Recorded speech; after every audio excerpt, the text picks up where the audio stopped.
အားလုံးပဲမင်္ဂလာပါရှင်ဒီနေ့မှာတော့စာကြောင်းအရှိကြီးတွေပြောတတ်ဖို့အတွက်မြန်နဲ့အတူတူလက်တွေ့လေးကျင့်ကြည့်ကြမယ်နော်ဒီနေ့မျှဝေပေးမယ့်စကားလုံးလေးကတဲ့ဒါပေမဲ့ဆိုရဲစကားဆက်စကားလုံးလေးကိုမျှဝေပေးမှာဖြစ်ပါတယ်ဒါဆိုရင်ဒီစကားဆက်စကားလုံးလေးကိုနီးစနစ်အရာဘယ်လိုမျိုးလေ့လာရမှာလဲဆိုတာကိုမျှဝေပေးမှာမလို့တတိချာလေးကြည့်ပေးမယ်နော်ပထမဆုံးဥပမာအနေနဲ့နေမကောင်းဘူးအလုပ်သွားရမယ်နေမကောင်းဘူးတကြောင်ပေါ့နော်အလုပ်သွားရမယ်ဒါကတစ်ကြောင်းပေါ့နော်အဲ့တော့ဒီစာကြောင်းလေးနှစ်ကြောင်းကိုမြာတို့တွေတစ်ကြောင်းနဲ့ဖြစ်သွားအောင်တဲ့ဒါပေမဲ့ဆိုရဲစကားဆက်လေးသုံးပြီးတော့ပြောသွားကြမယ်နော်ဒါပေမဲ့ဆိုရဲစကားဆက်စကားလုံးလေးကလုံးရက်ကဲရလက်ကဲမတူတဲ့အခါမှာသုံးပြရတာဖြစ်တယ်ဒီစာကြောင်းလေးနှစ်ကြောင်းရဲ့အလယ်မှာသုံးပြရမှာပေါ့နော်ဒါဆိုလို့ရှိရင်ဆက်ပြီးတော့ကြည့်ကြမယ်နော်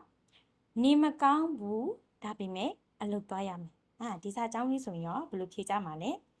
နေမကောင်းဘူးဆိုရင်ထိုင်းလိုဘယ်လိုသုံးကြလဲနေကောင်းတာကကြတော့စပိုင်နေမကောင်းဘူးဆိုတော့မေးစပိုင်ဟုတ်တယ်မလားမေးစပိုင်နေမကောင်းဘူးပေါ့နော်အလုပ်သွားရမယ်ဆိုရင်ရောအလုပ်သွားရမယ်ဆိုလို့ရှိရင်ဒီစနစ်အရာတောင်းပိုင်ထာငန်ဒီစာကြောင်းလေးနဲ့ကြောင်းကိုတဲ့ဆိုတဲ့စကားစပ်ကလေးနဲ့တွဲသုံးမယ်ဆိုရင်နေမကောင်းဘူးမေးစပိုင်တဲ့တောင်းပိုင်ထာငန်မေးစပိုင်နေမကောင်းဘူးတဲ့ဒါပေမဲ့တောင်းပိုင်ထာငန်အလုပ်သွားရမယ်ဒီလိုမျိုးလေးဖြစ်တယ်ပေါ့နော်နောက်တစ်စာကြောင်းလေးတစ်ကြောင်းလုပ်ကြည့်ရအောင်နော်သူကျွန်တော်ကိုမချစ်ဘူးဒါပေမဲ့ကျွန်တော်သူ့ကိုချစ်တယ်တဲ့ဒီစာကြောင်းလေးဆိုရင်ရောဘယ်လိုသုံးကြမှာလဲသူကျွန်တော်ကိုမချစ်ဘူးဆိုရင်ထိုင်းလိုเขาไม่รักผมဒါပေမဲ့ဆိုတော့စကားဆက်လေးဖြစ်တယ်แต่ผมรักเขาပေါ့နော်ကျွန်တော်သူ့ကိုချစ်တယ်ပေါ့သူကျွန်တော်ကိုမချစ်ဘူးဆိုတော့เขาဆိုတာကသူဖြစ်တယ်ပေါ့နော်ไม่รักမချစ်ဘူးผมကျွန်တော်ကိုပေါ့နော်เขาไม่รักผมသူကျွန်တော်ကိုမချစ်ဘူးแต่ဒါပေမဲ့ผมรักเขาကျွန်တော်သူ့ကိုချစ်တယ်ဒီလိုမျိုးလေးသုံးတာပေါ့နော်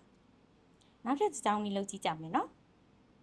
နောက်ထပ်တစ်ကြောင်းကဘာလဲဆိုရင်အကိုပေးမသွားဘူးဒါပေမဲ့ကျွန်တော်သွားတယ်အကိုပေးမသွားဘူးဆိုတာဒီတစ်ကြောင်းကျွန်တော်သွားတယ်ဆိုတာဒီတစ်ကြောင်းပေါ့နော်သူတို့နှစ်ကြောင်းရဲ့အလယ်မှာတဲ့ဒါပေမဲ့ဆိုရဲစကားဆက်လေးနဲ့သုံးသွားမှာပေါ့နော်အကိုပေးမသွားဘူးဆိုရင်ထိုင်းလိုဘယ်လိုသုံးကြမှာလဲပေးသွားတယ်ဆိုရင်ဟိုင်းပိုင်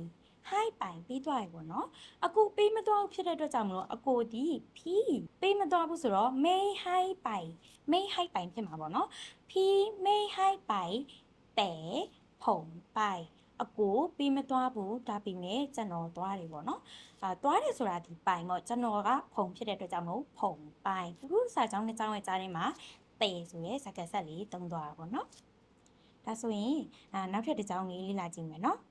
ခေါင်းဆောင်မခိုင်းဘူးဒါပေမဲ့ကျွန်တော်လုပ်တယ်ခေါင်းဆောင်မခိုင်းဘူးဒါလေးကစာကြောင်းတစ်ကြောင်းပေါ့နော်ဒါပေမဲ့ဆိုတာကစကားဆက်လေးဖြစ်တယ်ကျွန်တော်လုပ်တယ်ဆိုတာနောက်ထပ်တစ်ကြောင်းပေါ့နော်အဲ့တော့ဘယ်လိုပြောမလဲဆိုရင်ထိုင်းလိုခေါင်းဆောင်မခိုင်းဘူးပေါ့ခေါင်းဆောင်မခိုင်းဘူးဆိုတာဒီမြားတို့ဒီထိုင်းမှာခိုင်းနေဆိုတဲ့စကားလုံးရှိတယ်ဒါပေမဲ့မသုံးကြဘူးပေါ့နော်ဒီလိုစကားလုံးအရာခိုင်းနေဆိုတာကတော့မြန်မာလိုပြောမယ်ဆိုရင်တော့မြားတို့အရက်သုံးစကားအရာခိုင်းနေဆိုပြီးသုံးကြပါပေါ့နော်သူတို့ရဲ့စီမှာဘယ်လိုသုံးလဲဆိုရင်ပေးသွားတယ်ပေးစားတယ်ပေးလုပ်တယ်ဆိုပြီးတော့ height နဲ့သုံးပေးကြရပေါ့နော်ဒီ height လို့သုံးတဲ့စကားလုံးကလည်းပဲညာတို့ဒီ